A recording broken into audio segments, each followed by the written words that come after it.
सुबह की हल्की धूप यूशन यूनिवर्सिटी के बड़े से लोहे के गेट पर चमक रही थी।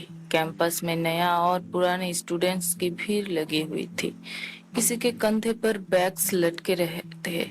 कोई अपने पेरेंट्स को गुड बाय कह रहा था, तो कोई पहले ही दिन नए दोस्त बना चुका था। इसी भीड़ के बीच ब्लैक हुडी, ब्लू जींस और कंधे पर एक सीलिंग बैग लटकाते हुए एक लड़का धीरे धीरे गेट के अंदर आया। उसके घने काले बाल हल्की हवा के साथ उसका माथे पर गिर रहे थे। उसकी आंखों में हमेशा की तरह कॉन्फिडेंस था और होठों पर एक शरारती सी मुस्कान। ये था फ्यूशियन। स्कूल खत्म होने के बाद आज उसका कॉलेज का पहला दिन था। बचपन से लेकर आज तक एक बात कभी नहीं बदली थी। जहाँ भी विवेशन जाता लोग उसे नोटिस किए बिना नहीं रह पाते। पढ़ाई में ब्रिलियंट, स्पोर्ट्स में अच्छा और ऊपर से उसकी चार्मिंग पर्सनालिटी। स्कूल के फेयरवेल वाले दिन तक उसके नाम के कन्फेशन लेटर्स का बंडल उसकी स्टडी टेबल के ड्रॉयर में पड़ा हुआ था। इसीलिए नए कॉलेज के गेट के सामने खड़े होते ही उसने खुद से मुस्कुरा कर कहा, चलो देखते हैं इस कॉलेज को मुझे नोटिस करने में कितना टाइम लगता है। ये कहकर वो कैंपस के अंदर चल दिया, लेकिन सिर्फ 5 मिनट के अंदर ही उसकी मुस्कान हल्की सी गायब होने लगी। जिस तरफ देखो हर जगह स्टूडेंट्स बस एक ही इंसान की बात कर रहे थे। सुना है आज सीनियर क्लासेस भी शुरू हो रही है। पता नहीं आज लाइब्रेरी आएंगे या नहीं। मैंने कल उन्हें बास्केटबॉल कोर्ट के पास देखा था। यार उनके व्हाइट हेयर सच में नेचुरल लगते हैं। नहीं, इम्पॉसिबल, इम्पॉसिबल ही नहीं, लेकिन उन्हें देखकर लगता है जैसे किसी फैंटेसी नोवेल से बाहर निकले हो। विभूषण ने चलते चलते बाहें सिकुड़ ली। व्हाइट हेयर, फैंटेसी नोवेल, ये किसकी बात कर रहे हैं? थोड़ा और आगे बढ़ा। इस बार 2 फर्स्ट ईयर लड़कियां धीमी आवाज में बात कर रही थी। मैं तो बस एक बार उन्हें सामने से देखना चाहती हूँ। उनका नाम सुना है? हाँ, लानवांग जी। ये नाम पहली बार विभूषण के कानों पे आ पड़ा। उसने बस कंधे उचका दिए। कोई सीनियर होगा, लेकिन अजीब बात ये थी अगले 10 मिनट में उसने ये नाम कम से कम 20 बार सुन लिया था। लाइब्रेरी के बाहर, कैंटीन के पास, नोटिस बोर्ड के सामने, हर जगह बस एक ही नाम, लान फांगजी। विवेशन को बिना वजह चिढ़ होने लगा कि आखिर है कौन। उसने आसपास देखा, लेकिन जिसके बारे में सब बात कर रहे थे वो कहीं नजर नहीं आया। पूरा दिन ओरिएंटेशन, डॉक्यूमेंट्स और क्लासेस में निकल गया। शाम तक विवेशन को सिर्फ एक बात समझ आ गई थी, इस कॉलेज में अगर कोई सबसे ज्यादा फेमस था तो वो था लान वांग जी, और ये बात उसे बिल्कुल भी अच्छी नहीं लगी थी। So hello friends, welcome to my channel tales of love FF world. ये फैन फिक्शन का नाम है dear roommate I hate you. और आप इंट्रो को सुन के तो समझ ही गए होंगे ये वो वाली स्टोरी नहीं है जिस वाली स्टोरी की बात मैंने की थी। ये कॉलेज स्टोरी है। उस वाली स्टोरी मैं फिर कभी सुनाऊंगी, लेकिन मैंने सोचा इस वाली स्टोरी परफेक्ट होगी और ये स्टोरी बहुत अच्छी है। आप लोग जरूर सुनिएगा और मुझे जरूर से सपोर्ट कीजिएगा। पसंद आए तो लाइक, कमेंट और शेयर जरूर कर दीजिएगा। चलो फिर से कहानी में जाते हैं। 2 हफ्ते बाद रोज घर से कॉलेज जाना करते करते विवेशन की हालत खराब हो चुकी थी। उसका घर यूनिवर्सिटी से इतना दूर था कि आधा दिन सिर्फ ट्रेवलिंग में ही निकल जाता। एक शाम उसने थक कर फैसला लिया, बस अब हॉस्टल शिफ्ट करना ही पड़ेगा। अगले ही दिन उसने हॉस्टल ऑफिस में एप्लीकेशन दे दी। वार्डन ने फाइल्स देखते हुए हल्की सी मुस्कान के साथ कहा, रूम शॉर्टेज चल रहा है। वो ईशान ने कंधे उचका दिए। कोई बात नहीं, रूममेट के साथ एडजस्ट कर लूंगा। वार्डन ने रजिस्टर बंद किया। अच्छा है, वैसे भी जिस रूम में तुम जा रहे हो वहाँ पहले सिर्फ एक ही स्टूडेंट रहा था। वो ईशान ने हैरानी से पूछा, सिर्फ एक? हाँ, लेकिन अब से नहीं। वार्डन ने टेबल से एक छोटी सी चाबी उठाकर उसकी तरफ बढ़ा दी। Room 307 from today. You have a roommate, Vibhushan. Vibhushan ने बिना ज्यादा सोचे चाबी उठाई और हॉस्टल की तरफ चल दिया। उसे बिल्कुल भी अंदाजा नहीं था कि उस एक चाबी के साथ उसकी जिंदगी की सबसे बड़ी मुसीबत भी उसके हाथ में आ चुकी थी। रूम 307 मतलब 307 हॉस्टल की तीसरी मंजिल के बिल्कुल कोने में था। चाबी घुमाते ही दरवाजा धीरे से खुला। विभीषण ने अपना बैग कंधे से उतारा और अंदर कदम रखा। उसने एक बार पूरे रूम पर नजर दौड़ाई। रूम उम्मीद से काफी बड़ा था। 2 सिंगल बेड्स, 2 स्टडी टेबल्स, एक बड़ी बुक शेल्फ, एक बैल्कनी और साइड में एक अटैच बाथरूम। सब कुछ इतना साफ था कि जैसे किसी ने अभी अभी पूरा रूम पॉलिश किया हो। विभीषण ने हाथों को गोल करते हुए सीधा बेड पर बैग फेंका। Not bad, not bad. उसने खिड़की खोली। ठंडी हवा का झोंका अंदर आया।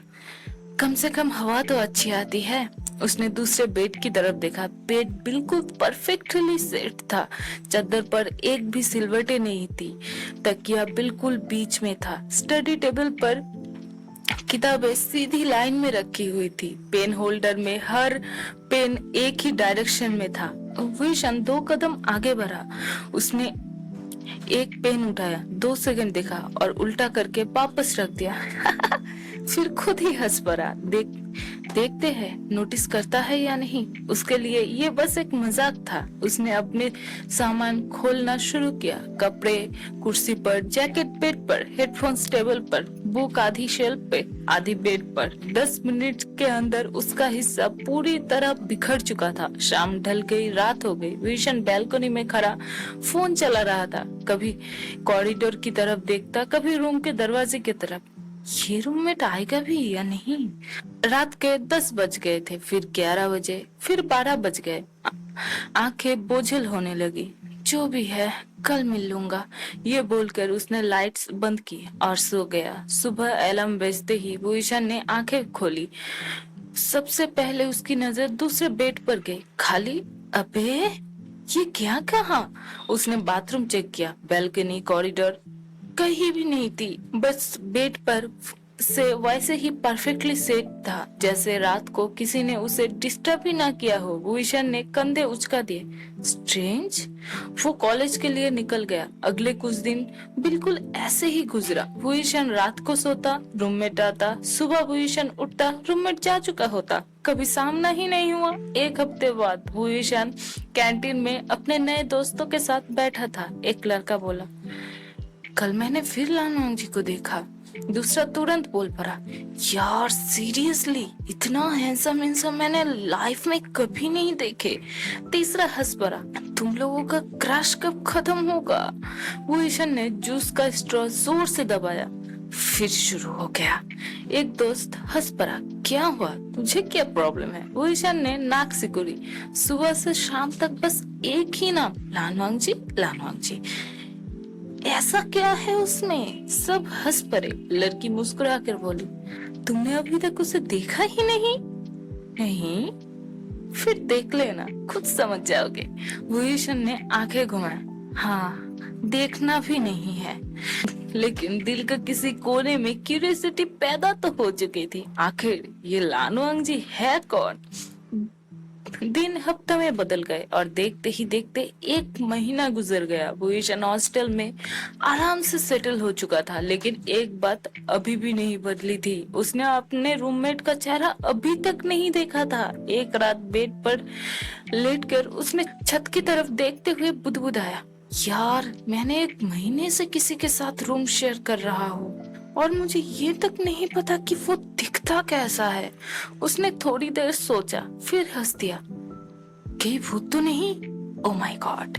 इतना कहकर उसने कंबल सिर तक खींच लिया। उसे बिल्कुल अंदाजा भी नहीं था कि जिस इंसान को देखने की पूरी कॉलेज बात करता था और जिसे वो बिना देखे ही नफरत करने लगता था, वही हर रात उसके सामने वाले बेड पर आकर सोता था। पूरा 1 महीना बीत चुका था। भूषण का अब हॉस्टल की जिंदगी आदत हो गई थी। सिर्फ एक आदत अब तक नहीं बनी थी, अपने रूममेट से मिलने की। हर सुबह जब वो उठता, सामने वाला बेड बिल्कुल परफेक्टली लगा हुआ मिलता। हर रात जब वो सोता, रूम खाली होता और अगले दिन सब कुछ फिर वैसे ही, जैसे कोई इनविजिबल इंसान उसके साथ रह रहा हो। ये आदमी है या भूत? वो ईशान अक्सर बुदबुदा देता।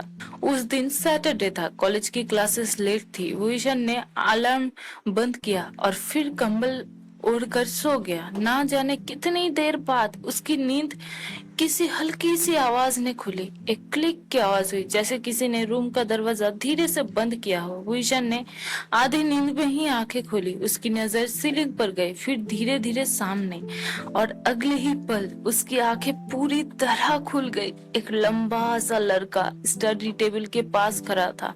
उसकी पीठ विभूषण की तरफ थी। सुबह की धूप बैल्कनी से अंदर आ रही थी और उस धूप में उसकी बर्फ जैसी सफेद बाल हल्की से चमक रहे थे। वो ईशान कुछ पल तक बस उसे देखता रह गया। सफेद बाल, बिल्कुल नेचुरल, एक भी काला बाल नहीं। उसने धीरे से नजर ऊपर उठाई। सफेद पलके, दूध से भी ज्यादा सफेद, ठंडी सी स्किन और इतना शांत चेहरा कि जैसे किसी मूर्ति को जिंदा कर दिया गया हो। ईशान के दिमाग में पहले 1 महीने की हर बात एक साथ घूम गई। White hair, snow pins, fantasy novel से निकला हुआ लानवांग जी उसके मुंह से बिना सोचे निकला। तुम? वो लड़का धीरे से मुड़ा। उसकी हल्की शांत सी नजर सीधा भूषण पर टिक गई। ना हैरानी, ना मुस्कान, ना कोई एक्सप्रेशन, सिर्फ एक सीधी सी नजर। भूषण एक झटके से बेड से उठ बैठा। तुम लानवांग जी हो? 2 सेकंड की खामोशी छा गई। फिर उस लड़के ने बहुत शांत आवाज में सिर्फ एक ही शब्द कहा, बस इतना ही। भूषण को यकीन ही नहीं हुआ। 1 मिनट, मतलब तुम मेरे रूममेट हो? फिर वही एक शब्द। भूषण का मुंह खुला का खुला रह गया। पूरा 1 महीना डूड, हम एक ही रूम में रह रहे हैं। तुम सुबह इतनी जल्दी क्यों निकल जाते हो? लाइब्रेरी। रात को इतनी देर से क्यों आते हो?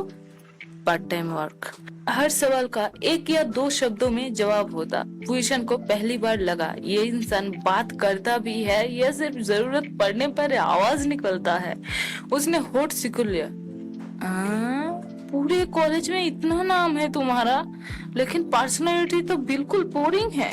लानवांग जी ने उसकी बात का कोई जवाब नहीं दिया। उसने अपनी किताब उठाई, बैग कंधे पर डाला और दरवाजे की तरफ चल दिया। दरवाजा खोलते हुए वो बस इतना बोला, रूम साफ रखना, और बिना पीछे देखे बाहर निकल गया। दरवाजा बंद होते ही पूरे रूम में सन्नाटा छा गया। विभूषण कुछ सेकंड तक तो उस बंद दरवाजे को घूरता रहा। फिर उसने तकिया उठाकर जोर से बेड से फेंका। ये मुझे ऑर्डर देके क्या? रूम साफ रखना? हाँ। उसने गुस्से में इधर उधर देखा। अगले ही पल उसका चेहरा पर एक शैतानी मुस्कान आ गई। अच्छा, तो मिस्टर स्नो प्रिंस को सफाई इतनी पसंद है? अब मजा आएगा। उसने जानबूझकर अपनी जींस कुर्सी पर फेंकी, बुक बेड पर बिखर दी और चिप्स का पैकेट खोलकर आधा टेबल पर ही छोड़ दिया। हाँ, देखते हैं कितने दिन टिकते हो लानवांग जी। उसे बिल्कुल अंदाजा ही नहीं था कि उसने अभी अभी एक ऐसी जंग की शुरुआत कर दी थी जिसमें एक तरफ का कॉलेज का सबसे शरारती लड़का और दूसरी तरफ कॉलेज का सबसे शांत इंसान। अगली शाम जब भूषण क्लास से वापस रूम में आया, दरवाजा खोलते ही उसके कदम वहीं रुक गए। उसने धीरे से रूम के अंदर नजर उठाई। बैग ठीक था, बुक शेल्फ में सीधी लाइन में लगी हुई थी, टेबल बिल्कुल साफ था, फ्लोर पर चिप्स का एक टुकड़ा तक नहीं था। उसकी कुर्सी पर पड़ी जींस भी फोल्ड करके रखी हुई थी। भूषण कुछ सेकंड चुप खड़ा रहा, फिर उसकी बाहें सिकुड़ गई। मैंने तो वो तुरंत समझ गया, उसने साफ किया। उसके होठों पर अजीब सी स्माइल आ गई। इंटरेस्टिंग। उसने बैग बेड पर फेंका और जानबूझकर शूज रूम के बीच में ही छोड़ दिया। पानी की बोतल टेबल पर उल्टा रख दी। चॉकलेट के रैपर डस्टबिन के बिल्कुल पास गिरा दिया। देखते हैं मिस्टर स्नो प्रिंस।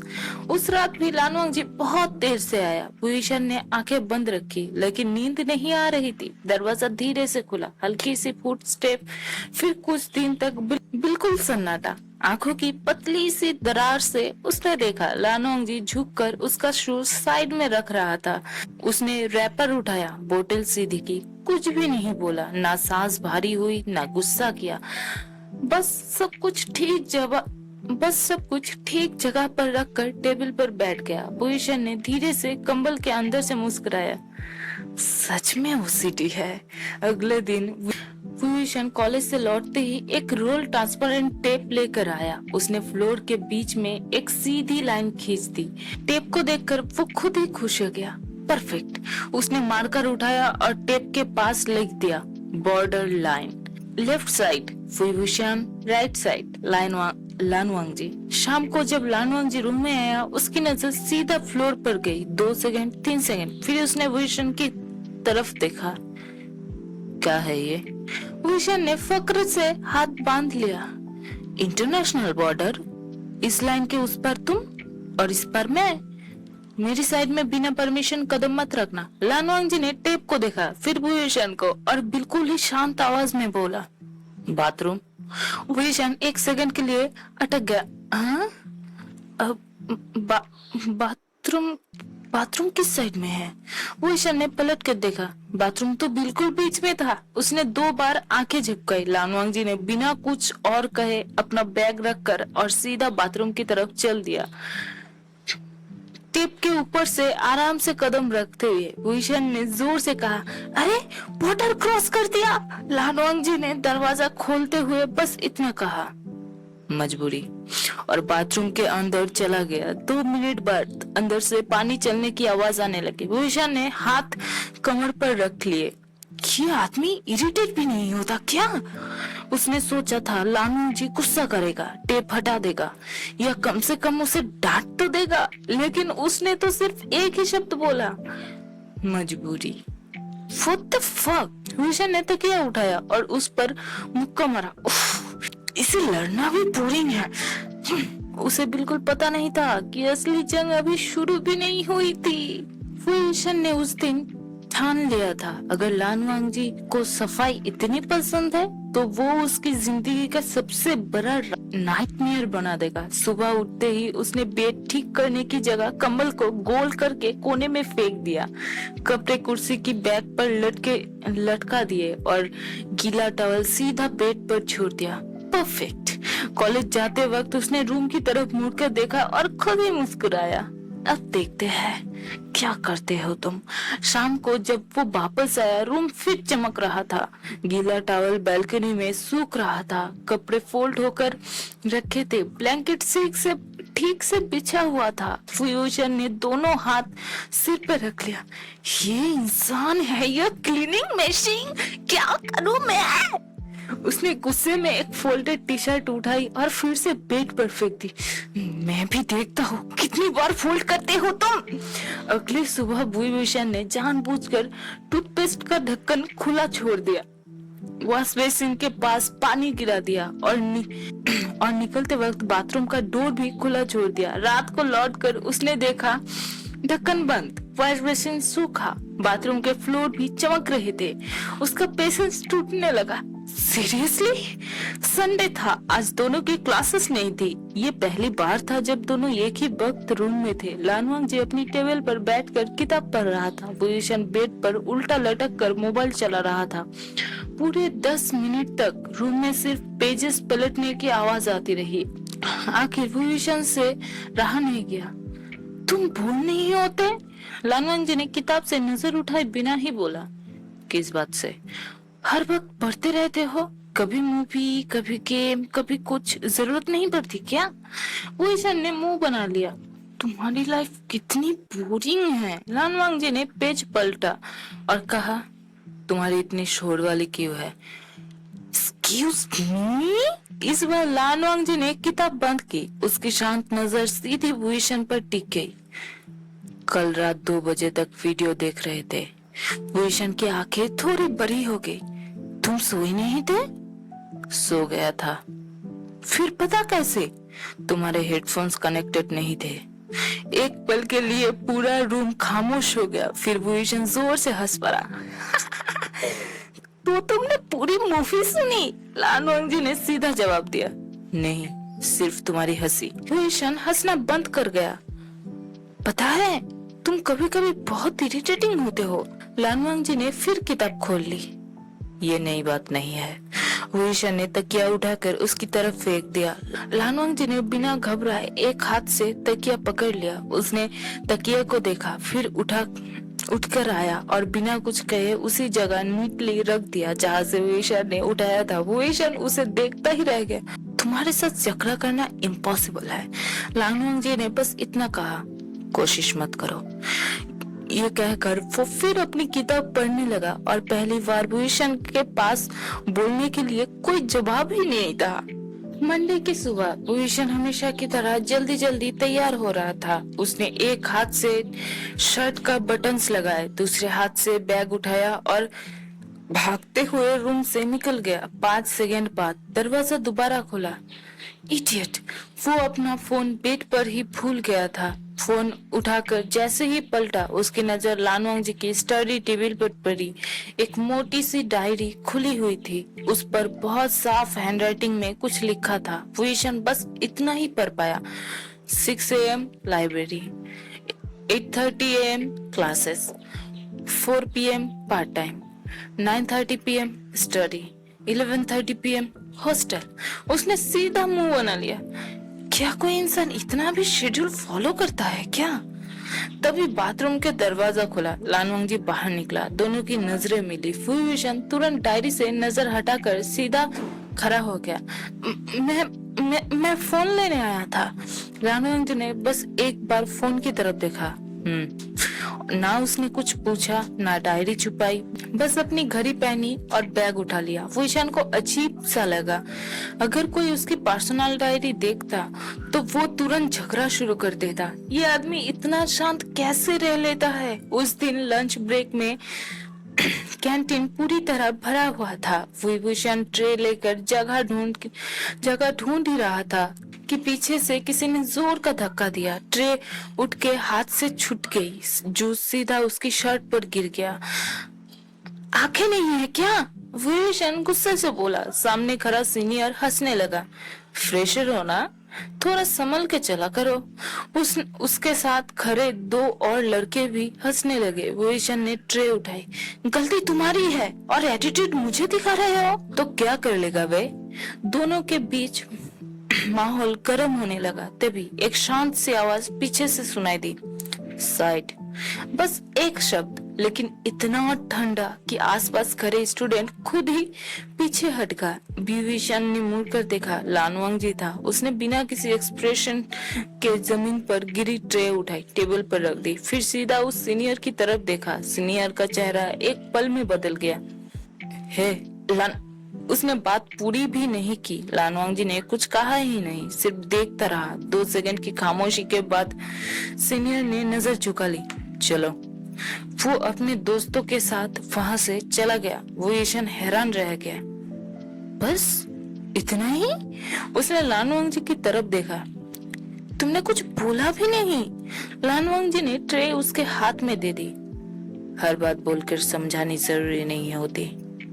ये कहकर वो कैंटीन से बाहर निकल गया। भूषण वही खड़ा रह गया। उसने पहली बार महसूस किया, आज अगर लान वांगजी वहां नहीं आता तो शायद बात हाथापाई तक पहुंच जाती। उसने धीरे से ट्रे की तरफ देखा, फिर उस दरवाजे की तरफ जहां से लान वांगजी अभी भी बाहर गया था, और बिना चाहे उसका दिल में पहली बार एक अजीब सा सवाल उठा, उसने मेरी हेल्प क्यों की? उस रात हॉस्टल से लौटते वक्त तेज बारिश शुरू हो गई थी। भूषण हमेशा की तरह छतरी लेना भूल गया था। बस 5 मिनट की बारिश होगी शायद, ये सोचकर वो दौड़ता हुआ हॉस्टल की तरफ भागा। 5 मिनट, 10 मिनट, 20 मिनट, जब तक वो रूम 307 पहुंचा। उसके कपड़ों से पानी टपक रहा था। उसने दरवाजा खोला और सीधा अंदर घुस गया। उफ, कितनी ठंड है। उसने भीगे शूज वही उतारे और गीली हुडी बेड पर फेंक दी। फिर बिना कपड़े बदले ही कंबल ओढ़ कर लेट गया। कुछ देर बाद दरवाजा खुला। लानवांग जी अंदर आया। उसकी नजर सीधी भीगी हुडी और फ्लोर पर पड़ी पानी की बूंदों पर गई। फिर उसने विभीषण की तरफ देखा। तुम भीग गए? विभीषण ने कंबल के अंदर से ही जवाब दिया। कपड़े बदलो, बाद में बीमार पड़ जाओगे। विभीषण हंस पड़ा। इतनी सी बारिश से मुझे कुछ नहीं होता। लानवांग जी कुछ पल चुप रहा, फिर अलमारी से एक साफ टॉवल निकाला और उसकी तरफ बढ़ा दिया। बाल सुखा लो। विभीषण ने टॉवल की तरफ देखा, फिर लानवांग जी की तरफ। थैंक्स। ये शायद पहली बार था जब उसने उसे नॉर्मल तरीके से बात की थी। लानवांग जी ने बस हल्का सा सिर हिला दिया। अगली सुबह अलार्म बजता रहा, लेकिन विभीषण बेड से उठ ही नहीं पाया। लानवांग जी तैयार होकर जाने लगा, तब उसकी नजर विभीषण पर पड़ी। आज पहली बार वो इतनी देर तक सो रहा था। लानवांग जी उसके पास आया। विभीषण? कोई जवाब नहीं। उसने धीरे से उसके माथे पर हाथ रखा। हाथ लगते ही उसकी बाहें हल्की से सिकुड़ गई।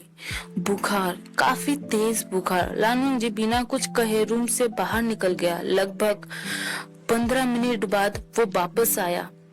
उसके हाथ में मेडिसिन, थर्मामीटर और गर्म पॉरेज था। विभीषण तब तक आधी नींद में उठ चुका था। उसने धुंधली आंखों से लानवांग जी को देखा। तुम कॉलेज नहीं गए? पहले दवा। अरे इतना भी कुछ नहीं हुआ। लानवांग जी ने थर्मोमीटर उसके हाथ में रख दिया। मुंह। विभीषण ने हैरानी से उसकी तरफ देखा। तुम ऑर्डर बहुत देते हो। पहले दवा। उसने शांत लेकिन मजबूत लहजे में कुछ ऐसे ही कहा कि विभीषण बिना बहस किए थर्मोमीटर मुंह में रख दिया। 2 मिनट बाद लानवांग जी ने थर्मोमीटर देखा। 102। उसने सीधा दवा निकाली। विभीषण ने मुंह बना लिया। मुझे टैबलेट्स पसंद नहीं। लानवांग जी ने पानी का ग्लास उसकी तरफ बढ़ाया। अभी पसंद कर लो।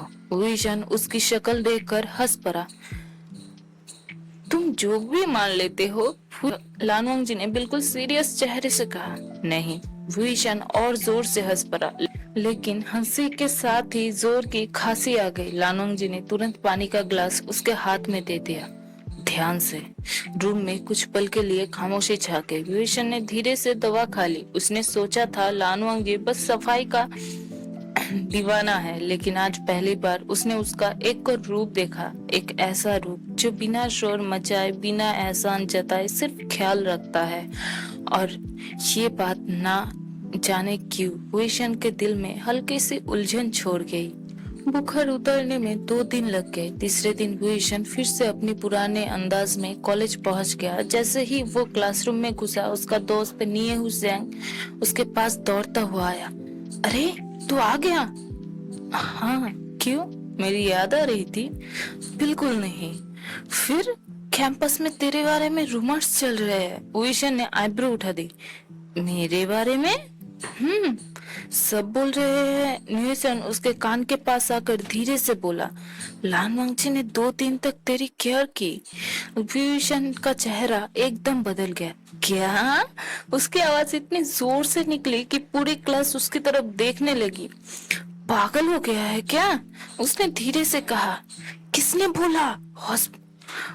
हॉस्पिटल के वार्डन ने देखा था, फिर किसी ने मेडिकल रूम वाले से सुना, और अब पूरे कैंपस में बात फैल गई। विभीषण ने दोनों हाथ से अपना सिर पकड़ लिया। बस यही बाकी रह गया था। विभीषण हंसने लगा। सच बता, तुम दोनों के बीच कुछ चल रहा है क्या? विभीषण ने उसके कंधे पर जोर से मुक्का मारा। बकवास बंद करो। तो फिर लानवांग जी क्यों? मैं क्या जानूं? विभीषण गुस्से में क्लासेस के बाहर निकल गया। शाम को रूम 307 का दरवाजा खुलते ही उसने बैग जोर से बेड पर फेंका। लानवांग जी टेबल पर बैठा असाइनमेंट्स लिख रहा था। विभीषण सीधा उसके सामने जाकर खड़ा हो गया। तुमने किसी को बताया था? लानवांग जी ने पेन रोक दिया। क्या? मेरे बुखार के बारे में? नहीं। फिर पूरे कॉलेज को कैसे पता चला? लानवांग जी ने 2 सेकंड सोचा। पता नहीं। विभीषण ने गहरी सांस ली। अब सब मुझे चिढ़ाएंगे। लानोंग जी ने फिर से लिखना शुरू कर दिया। लोग 2 दिन में भूल जाएंगे। पर मुझे नहीं भूलना, फुयूशन ने चिढ़कर कहा। तुम्हें कोई टेंशन ही नहीं होती? लानोंग जी ने बिना ऊपर देखे जवाब दिया। होती है। फुयूशन रुक गया। सच? किस बात की? इस बार लानोंग जी ने उसकी तरफ देखा। कि तुम गीला टॉवल फिर पेट पर छोड़ दोगे। 2 सेकंड की खामोशी और फिर भूषण जोर से हंस पड़ा। तुम सीरियसली इम्पॉसिबल हो लानवांग जी। उसने हंसी हंसी में तकिया उठाया और लानवांग जी की तरफ फेंक दिया। लानवांग जी ने इस बार तकिया पकड़ा भी नहीं। तकिया सीधा उसके कंधे से टकरा कर नीचे गिर गया। उसने बस नीचे झुककर तकिया उठाया और भूषण के बेड पर वापस रख दिया। Thank you. भूषण ने आंखें सुकुड़ी। किस बात का? तकिया धूल में गिर गया था, अब साफ करना पड़ेगा। भूषण एक पल के लिए चुप रहा, फिर उसने जोर से अपना माथा पकड़ लिया। हे भगवान, मुझे रूममेट मिला है या वॉकिंग सैनिटाइजर। लानोंग जी के होठों के कोने में बहुत हल्की सी मूवमेंट हुई, बस एक पल के लिए, इतनी हल्की कि भूषण देख ही नहीं पाया। लेकिन अगर कोई और वहां होता तो शायद कहता। लानोंग जी अभी अभी मुस्कुराया था। सेमेस्टर के पहले इंटरनल एग्जाम खत्म होते ही पूरे कैंपस का माहौल बदल गया। हर तरफ सिर्फ एक ही बात चल रही थी। Fresher night, music, dance, games और रात भर सेलिब्रेशन। हॉस्टल का लगभग सारे स्टूडेंट्स पार्टी की तैयारी में लगे हुए थे। विभूषण तो सुबह से ही एक्साइटेड था। इस बार तो फुल एंजॉय करेंगे। उसने अलमारी खोला, तीसरी टी शर्ट निकाली। नहीं, ये वाली। फिर वापस बदल दी। नहीं, ब्लैक बेटर है। तभी उसकी नजर सामने पड़ी। लानोंग जी हमेशा की तरह अपनी व्हाइट शर्ट की स्लीव्स फोल्ड कर रहा था। भूषण ने हैरानी से पूछा, 1 मिनट, तुम भी पार्टी में आ रहे हो? सच में? भूषण उसके पास आया और उसके चेहरे को ध्यान से देखने लगा। लानोंग जी ने बाहें हल्की से सिकुड़ी। क्या? मुझे लगता था तुम्हें पार्टी से एलर्जी है, क्योंकि तुम तो लाइब्रेरी से ही शादी करने वाले हो। लानोंग जी ने सीधा जवाब दिया। अटेंडेंस? हाँ, प्रिंसिपल अंकल ने बोला है। भूषण जोर से हंस पड़ा। तो स्नो प्रिंस को भी जबरदस्ती भेजा जा रहा है? लानोंग जी ने कोई रिएक्शन नहीं दिया। रात 8 बजे कॉलेज ऑडिटोरियम रोशनियों से जगमगा रहा था। म्यूजिक इतना लाउड था कि बात करने के लिए भी जोर से बोलना पड़ रहा था। भूषण अपने दोस्तों के साथ डांस फ्लोर पे था। दूसरी तरफ लानवांग जी एक कोने में खड़ा था, हाथ में सिर्फ एक जूस का ग्लास, बिल्कुल शांत, जैसे उसका इस शोर से कोई लेना देना ही ना हो। न्यूसेंग ने हंसी रोक कर कहा, देखा तेरा रूममेट? भूषण ने उधर देखा। हाँ, बिल्कुल स्टैचू लग रहा है। जाना उसे डांस के लिए पूछ। भूषण ने आंखें बड़ी कर दी। मैं उसके साथ? मैं पागल नहीं हूँ। सब हंस पड़े। इसी बीच एक सीनियर लड़की सीधा लानवांग जी के पास पहुंची। उसने मुस्कुराकर कुछ कहा। लानवांग जी ने शांत चेहरे से जवाब दिया। फिर उसने हल्का सा सिर हिला दिया। लड़की का चेहरा उतर गया। वो उदास होकर वापस चली गई। भूषण ने दूर से ही देखा। हाँ, रिजेक्ट कर दिया? भूषण मुस्कुराया। पहले 2 साल में कितनी लड़कियों को मना कर चुका है पता है? मुझे क्या? भूषण ने मुंह फेर लिया, लेकिन ना जाने क्यों उसने दोबारा पलटकर लानवांग जी की तरफ देखा और उसी वक्त लानवांग जी की नजर भी उस पर टिकी। दोनों की आंखें कुछ पल के लिए मिली। भूषण ने तुरंत दूसरी तरफ देख लिया। चलो डांस करते हैं। उसने बिना वजह जल्दी से बात बदल दी। उसे खुद समझ नहीं आया उसने ऐसा क्यों किया। रात और गहरी होती गई, म्यूजिक और लाउड हो। इसी बीच किसी ने भूषण के हाथ में एक कोल्ड ड्रिंक पकड़ा दी। चीयर्स! उसने बिना सोचे ही एक सिप ले ली। टेस्ट थोड़ा अजीब था, लेकिन उसने ध्यान ही नहीं दिया। 10 मिनट बाद उसका सिर हल्का सा घूमने लगा। ये ड्रिंक इतनी स्ट्रॉन्ग थी क्या? उसने आंखें मेली। म्यूजिक धुंधला सा सुनाई देने लगा। दूर खड़ा लानवांग जी अचानक सीधा उसकी तरफ देखने लगा। उसकी शांत आंखों में पहली बार एक हल्की सी चिंता उभर आई।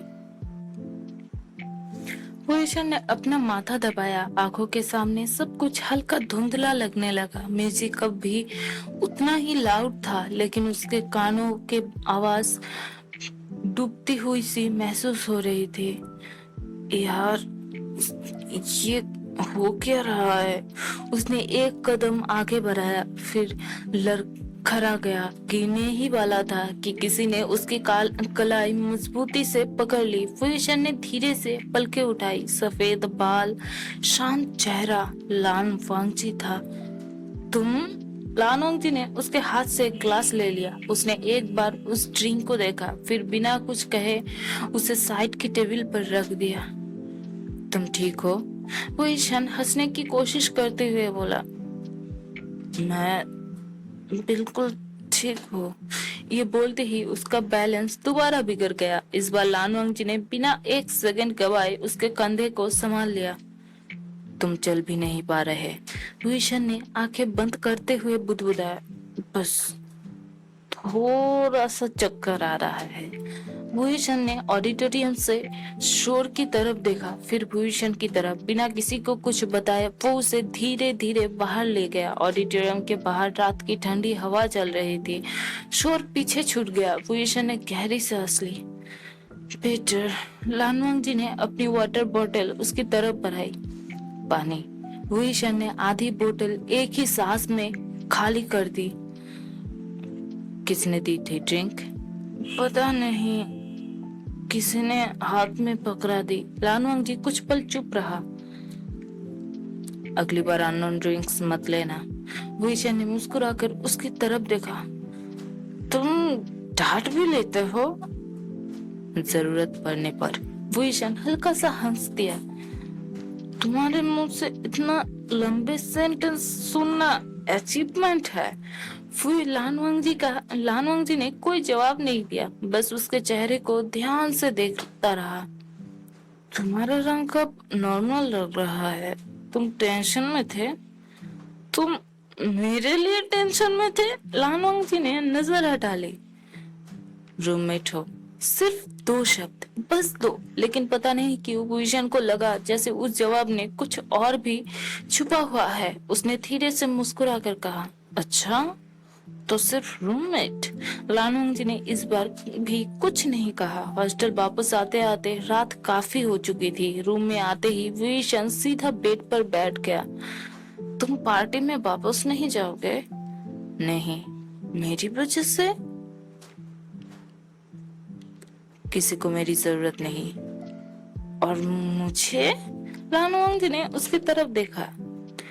तुम अब ठीक हो? विवेशन कुछ पल तक चुप रहा, फिर उसने धीरे से कहा, थैंक यू लानवांग जी। यह शब्द पहली बार था जब उसने बिना मजाक, बिना टॉन्ट और बिना जिद के दिल के शुक्रिया कहा था। लानवांग जी ने सिर्फ हल्का सा सिर हिला दिया। रेस्ट करो। रूम में फिर वही पुरानी खामोशी लौट आई, लेकिन आज की खामोशी पहले जैसी नहीं थी। आज उसमें नफरत कम थी और एक अनजानी सी राहत सादा थी। ओशन ने कंबल ओढ़ते हुए आंखें बंद कर ली। ना जाने क्यों आज पहली बार उसे रूम 307 इतना अजीब नहीं लगा, और शायद लानवांग जी भी नहीं। तुम बहुत अच्छे हो। लानवांग जी ने उसकी तरफ देखा। तुम नशे में हो। विजन धीरे से उठकर उसके बिल्कुल सामने आ खड़ा हुआ। दोनों के बीच बस एक कदम का फासला था। लानवांग जी पीछे हटने ही वाला था कि विजन ने अचानक दोनों हाथों से उसकी शर्ट पकड़ ली। मत जाओ। लानवांग जी का सांस एक पल के लिए रुक गया। विजन, तुम होश में नहीं हो। जैसे उसकी बात सुन ही नहीं रहा था। उसने धीरे से अपना सिर लानवांग जी के कंधे पर रख दिया। रूम में सिर्फ दोनों की सांसों की हल्की सी आवाज गूंज रही थी। लानवांग जी ने आंखें बंद कर ली। उसके हाथ धीरे से वुईशन के कंधों पर आए। उसने बहुत नरमी से उसे अपने से अलग किया। नहीं, कल तुम्हें इस बात का अफसोस होगा। वुईशन धीरे से सिर हिलाया। उसकी आंखों में नशा था, लेकिन उन आंखों में एक अजीब सी मासूमियत थी। अफसोस होगा तो देख लेंगे। लानवांग जी एक कदम पीछे हट गया। वुईशन, प्लीज। लेकिन वुईशन फिर उसके करीब आ गया। इस बार दोनों के बीच बिल्कुल भी फासला नहीं था। लानवांग जी की उंगलियां धीरे धीरे मुट्ठी में बदलने लगी। वो खुद को रोक रहा था। हर पल, हर सांस के साथ उसने एक बार फिर धीमी आवाज में कहा, रुक जाओ। लेकिन विभूषण ने कोई जवाब नहीं दिया, बस उसकी तरफ देखता ही रहा और धीरे से उसके गाल को छू लिया। उस एक लम्हे में लानवांग जी की सारी खामोशी हिल सी गई। बाहर हल्की सी बारिश फिर से शुरू हो चुकी थी। खिड़की पर बूंदें टकरा रही थी। रूम के अंदर दोनों एक दूसरे की आंखों में खो रहे थे और उस रात उन दोनों की जिंदगी हमेशा के लिए बदल रही थी। विभूषण लानवांग जी को डीपली किस कर रहा था, पर लानवांग जी कोई रिस्पॉन्स नहीं दे पा रहा था, कुछ नहीं कह रहा था। बस वो विभूषण को दूर धकेलने की कोशिश करता है, लेकिन विभूषण वो हट नहीं रहा था। वो धीरे धीरे लानवांग जी के होठों से लेकर गले में आने लगा और लानवांग जी इतना बेचैन हो गए उठा कि वो विभूषण को जोर से एक धक्का दिया। विभूषण, क्या कर रहे हो तुम? फिर विभूषण धीरे से बोला, लानसान, मेरे पास आओ ना, मुझे तुम्हें छूना है।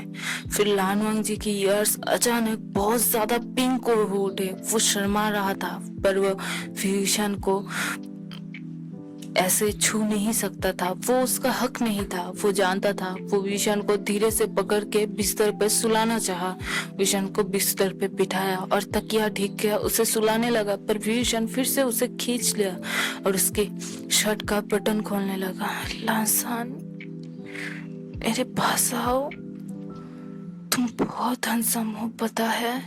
पर लानवांग जी अभी भी खुद को रोक रहा था। विभूषण लानवांग जी की बालों को पकड़ के अपनी तरफ खींचा और अचानक फिर से एक डीप किस करने लगा। वो लानवांग जी के होठों को काट लिया ताकि लानवांग जी अपना मुंह खोल ले।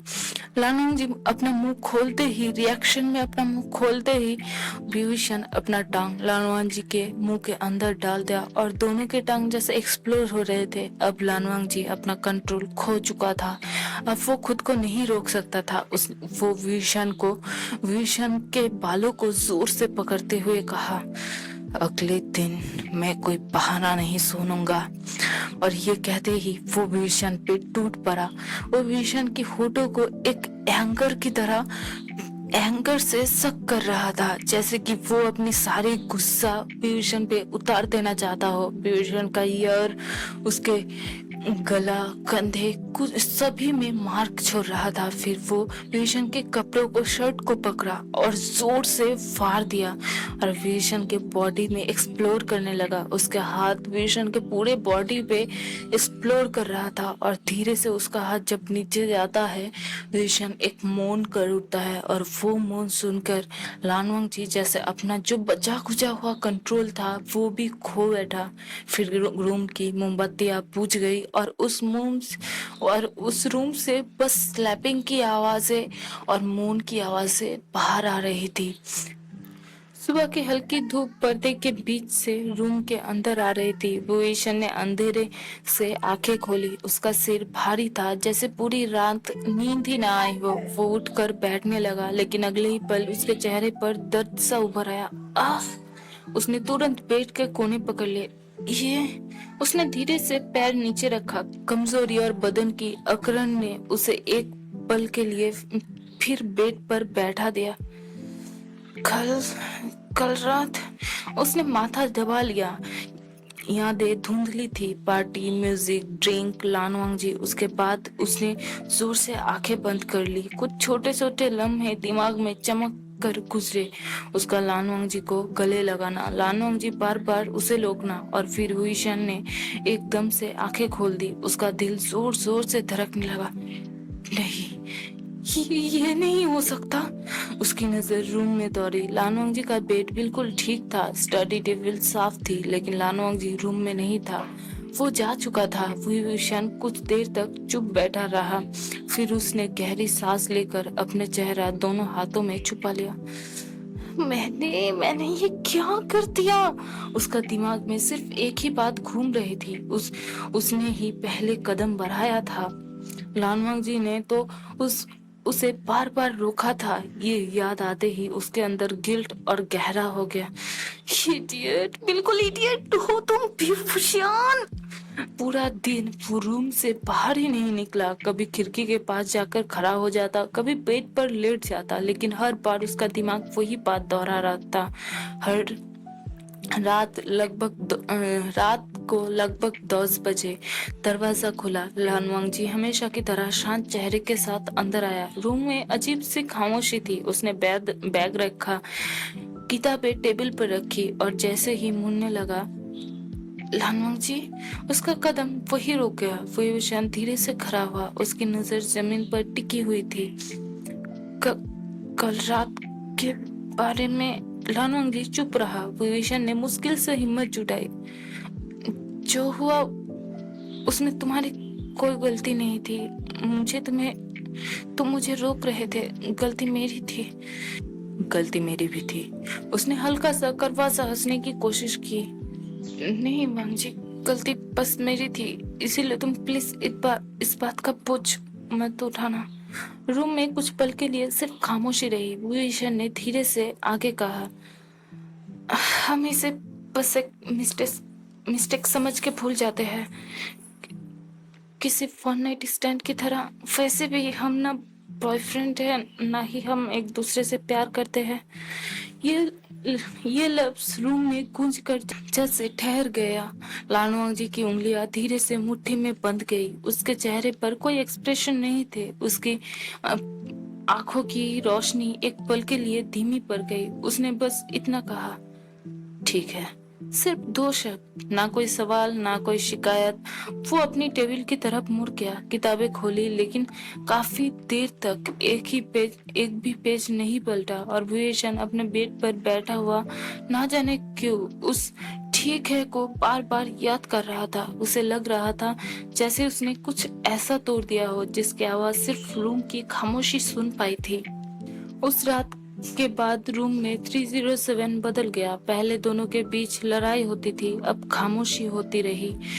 और वो खामोशी किसी भी झगड़े से ज्यादा भारी थी। अगले कुछ हफ्तों तक विभूषण ने जानबूझकर खुद को बिजी रखना शुरू कर दिया। क्लासेस के बाद सीधा हॉस्टल लौटने के बजाय वो नियम और बाकी दोस्तों के साथ कैंटीन में बैठता। कभी बास्केटबॉल कोर्ट, कभी कैफे, कभी कैंपस का लॉन। बस रूम में कम से कम वक्त बिताता। हर बार जब वो देर रात रूम 307 के दरवाजे खुलता, लानवांग जी अपने टेबल पर बैठा मिलता। किताबें खुली होती, लेकिन ना जाने की विभूषण को लगने लगता था कि वो पढ़ कम रहा है और उसका इंतजार ज्यादा कर रहा है, लेकिन दोनों में से किसी ने कुछ नहीं कहा। एक शाम विभूषण ने अचानक हॉस्टल में ही छोटी सी पार्टी रख दी। रूम में हंसी गूंज रही थी, स्नैक्स इधर उधर बिखर पड़े थे, म्यूजिक धीमी आवाज में चल रहा था। विभूषण अपने दोस्तों के साथ बैठकर हंस रहा था, कभी हंसी का, कभी किसी का कंधा पकड़ लेता, कभी मजाक में किसी को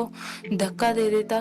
सब कुछ बिल्कुल नॉर्मल था। सिर्फ एक चीज नॉर्मल नहीं थी। रूम के दूसरे कोने में लानवांग जी चुपचाप अपनी किताब खोलकर बैठा था। उसकी नजर शब्दों पर थी, लेकिन एक भी लाइन उसके दिमाग में नहीं जा रही थी। हर बार जब कोई विभूषण के बहुत करीब आता, उसकी उंगलियां किताब के कोने को थोड़ा और कसकर पकड़ लेती। थोड़ी देर बाद सब दोस्त हंसते हंसते रूम से निकल गए। दरवाजा बंद हुआ और रूम 307 में फिर से सन्नाटा छा गया। विभूषण ने गहरी सांस लेकर टेबल साफ करनी शुरू की थी। तभी, तुम ये सब क्यों कर रहे हो? लानवांग जी की आवाज सुनाई दी। विभूषण रुक गया। उसने पलट कर देखा। लानवांग जी पहली बार अपनी कुर्सी से उठ चुका था। तुम मुझे इग्नोर क्यों कर रहे हो? वुईशन ने नजर चुरा ली। मैं किसी को इग्नोर नहीं कर रहा। झूठ। ये शब्द इतने सीधे थे कि वुईशन एक पल के लिए चुप हो गया। तुम रूम से भागते हो, मुझसे बात नहीं करते, मेरी तरफ देखते भी नहीं। वुईशन ने थोड़ा तीखे लहजे में कहा। तो तुम्हें क्या फर्क पड़ता है? रूम में लंबी खामोशी छा गई। लानवांग जी उसके बिल्कुल सामने आकर रुक गया। उसकी आंखें हमेशा की तरह शांत थी, लेकिन उनके अंदर दबा हुआ दर्द साफ दिख रहा था। बहुत धीमी आवाज में उसने कहा, फर्क पड़ता है। भूषण की सांसें रुक सी गई, क्योंकि लानवांग जी ने पहली बार बिना नजर हटाए उसकी आंखों में देखा। मैं तुमसे प्यार करता हूँ। रूम में जैसे वक्त थम गया। वुईशन बस उसे देखता रह गया। तुम बस उस रात की वजह से कंफ्यूज हो लानवांग जी। लानवांग जी ने धीरे से सिर हिला दिया। नहीं, मैं इतना कमजोर नहीं हूँ कि अपने दिल को समझ ना सकूं।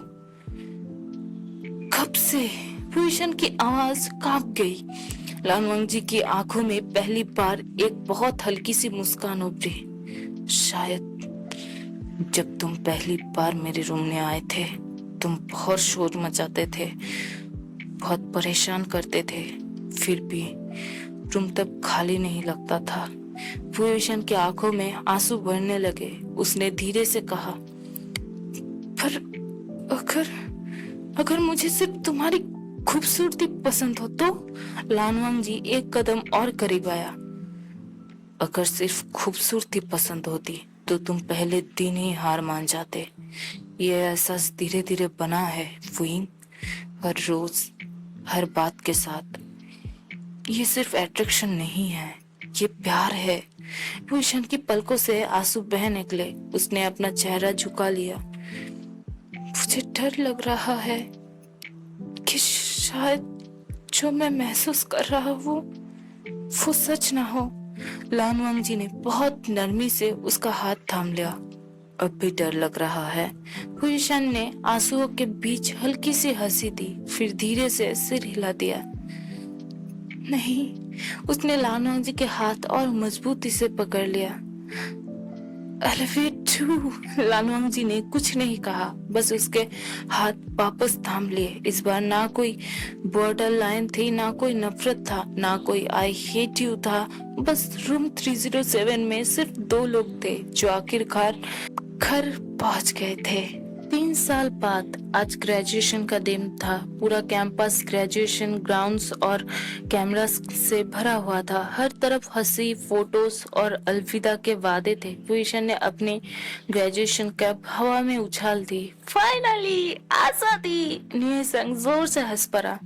तुझसे बड़ा ड्रामा किंग मैंने आज तक नहीं देखा। भूषण हंस ही रहा था कि किसी ने उसके हाथ पकड़ लिया। उसने मुड़कर देखा। लानवांग जी? सफेद बाल आज भी वैसे ही चमक रहे थे, बस चेहरे पर पहले से ज्यादा सुकून था। फोटो? लानवांग जी ने हमेशा की तरह छोटा सा ही कहा। भूषण मुस्कुरा दिया। हाँ मिस्टर स्नो प्रिंस। दोनों एक साथ खड़े हो गए। कैमरा फ्लैश हुआ। उस एक तस्वीर में कॉलेज के सबसे शांत लड़के और सबसे शोर मचाने वाले लड़के की कहानी हमेशा के लिए कैद हो गई। फोटो के बाद भूषण ने धीरे से लानवांग जी का हाथ पकड़ लिया। वैसे अब तो रूममेट नहीं रहे। लानवांग जी ने उसकी तरफ देखा। भूषण शैतानी मुस्कान के साथ बोला, तो अब क्या? कौन? लानवांग जी ने पहली बार सबके सामने बिना झिझक उसका हाथ और मजबूती से थाम लिया। Future husband. भूषण का चेहरा लाल हो गया। तुम भी ना? और अगले ही पल दोनों हंस पड़े। धूप उन दोनों पर पड़ रही थी, बिल्कुल वैसे ही जैसे पहली बार रूम 307 में पड़ी थी। सिर्फ फर्क इतना था, उस दिन वो रूममेट्स थे, आज एक दूसरे का घर बन चुके थे। कभी कभी जिस इंसान से हम सबसे ज्यादा लड़ते हैं वही धीरे धीरे हमारी सबसे बड़ी आदत बन जाता है, और एक दिन पता चलता है नफरत कब प्यार में बदल गई हमें खुद भी याद नहीं। Thank you for reading dear roommate, I hate you. So this is the end guys. मैं एक्चुअली मैंने आप लोगों से वादा किया था, मैं कुछ और स्टोरी लाने वाली थी, वन शॉट लाने वाली थी, बट ये वन शॉट मुझे परफेक्ट लगा इस टाइम के लिए, क्योंकि एक और जो वन शॉट था वो थोड़ा बड़ा था। वो एक बार में रिकॉर्डिंग करती तो मैं 3 से 4 घंटे का होता, और उसे पार्ट में रिकॉर्डिंग करती तो शायद 3 घंटे। अब मैं एक एक पार्ट 1 घंटे का भी दूँ तो शायद 3 से 4 पार्ट का होगा। तो मैंने सोचा ये वन शॉट परफेक्ट रहेगा। और शायद आज का डेट क्या है, आज का डेट 3 तारीख है, और बीच में शायद मैं एक और स्टोरी डालने वाली हूँ, और इसके नेक्स्ट नेक्स्ट जो स्टोरी आने वाली है, एक तो आपको बता दी हूँ, और एक स्टोरी एक डिवाइन इन्फिनिटी के ऊपर है। तो प्लीज मेरे चैनल को सब्सक्राइब कर लीजिए, और प्लीज जो लोग वीडियोस देखते हैं और प्लीज चैनल को सब्सक्राइब, और पसंद आए तो लाइक कमेंट और शेयर जरूर से कर दीजिएगा। देखिए, लाइक और कमेंट करना, जो लोग कमेंट करते हैं उनका मैं बहुत बहुत शुक्रिया हूँ। मुझे आप लोगों का कमेंट करना बहुत पसंद है, मैं बहुत ज्यादा पसंद करती हूँ आप लोगों को, उन लोगों का जो कमेंट है वो पढ़ना। तो प्लीज कमेंट किया कीजिए, और कुछ गलती हो तो वो भी बताइए, लेकिन रिस्पेक्टफुली प्लीज। और दूसरी बात, अगर आप स्टोरी सुन रहे हैं तो लाइक करना एक थैंक यू बोलना जैसा है। तो प्लीज आप लोग अगर मेरी स्टोरी सुन के इंजॉय कर रहे हैं, अपना वक्त गुजार रहे हैं, तो प्लीज एक थैंक यू तो मेरे लिए भी बनता है। तो लाइक जरूर से कर दीजिएगा, और मैं आप लोगों को बहुत ज्यादा मिस करती हूँ। और नेक्स्ट स्टोरी के लिए मैं बहुत ज़्यादा एक्साइटेड हूँ। एक्चुअली मैं कहने वाली थी कि मेरे चैनल की पोस्ट में एक और वन शॉट का मैं पोस्ट अनाउंसमेंट कर चुकी हूँ, जिसका नाम है वो ऑफ ब्लड। उसका शायद हिंदी वर्जन मैंने डाला है, उसका नाम दिया है मैंने खून का वादा, ऐसा कुछ नाम दिया है, मुझे याद नहीं आ रहा।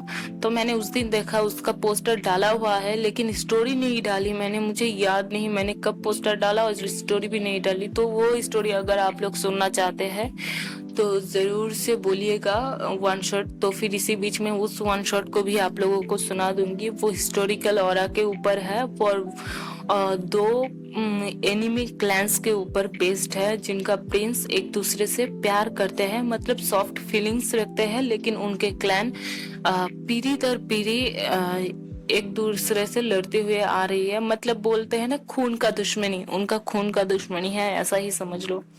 तो वो वाली स्टोरी को भी मुझे शेयर करना है, तो इसी बीच आप वो वाली स्टोरी को सुनना चाहेंगे तो जरूर से बोलिएगा, वो वाली स्टोरी भी मैं डाल दूंगी।